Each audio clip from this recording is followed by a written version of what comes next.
касается нефти, газа, угля, эта потребность будет увеличиваться.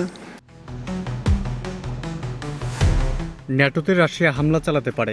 ইউরোপীয় ইউনিয়নের নেতারা বারবার এমন অর্থহীন মন্ত্র জপ করছেন বলে মন্তব্য করেছেন রুশ প্রেসিডেন্ট ভ্লাদিমির পুতিন। বৃহস্পতিবার এক প্রতিবেদনে খবর দিয়েছে বার্তা সংস্থা রয়টার্স। У нас и дронов-то нет, которые до Лиссабона долетают.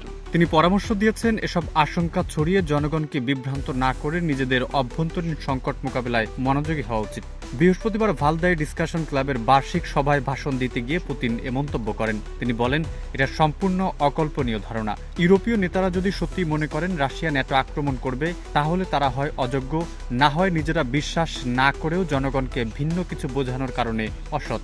Да, в Лиссабон и куда они летают. Вы знаете, там এক্সট্রিম মশার কয়েল প্ল্যান্ট ফাইবার দিয়ে তৈরি। ডেঙ্গু, চিকুনগুনিয়া বাহি সহ যে কোনো মশার বিরুদ্ধে দেয় এক্সট্রিম সুরক্ষা। ইইউ দেশগুলোর আর্থিক ও সামাজিক অস্থিরতার প্রসঙ্গ টেনে পুতিন যোগ করেন, সত্যি বলতে আমি শুধু এতটুকুই বলবো, আপনারা শান্ত হন, ভালোভাবে ঘুমান কিংবা নিজেদের সমস্যাগুলো সমাধান করুন। ইউরোপের কয়েকটি দেশ, বিশেষ করে পোল্যান্ড ও বাল্টিক রাষ্ট্রগুলো দীর্ঘদিন ধরেই আশঙ্কা প্রকাশ করছেন যে ইউক্রেন যুদ্ধে রাশিয়া জয়ী হলে তারা সীমান্তবর্তী ন্যাটোভুক্ত দেশগুলোতেও হামলা চালাতে পারে। তবে রুশ কর্মকর্তাদের মতে এসব দেশ ইচ্ছাকৃতভাবে রাশিয়ার আগ্রাসনের যুদ্ধ দেখানো হচ্ছে, যাতে নিজেদের সামরিকীকরণে যৌক্তিক করা যায়।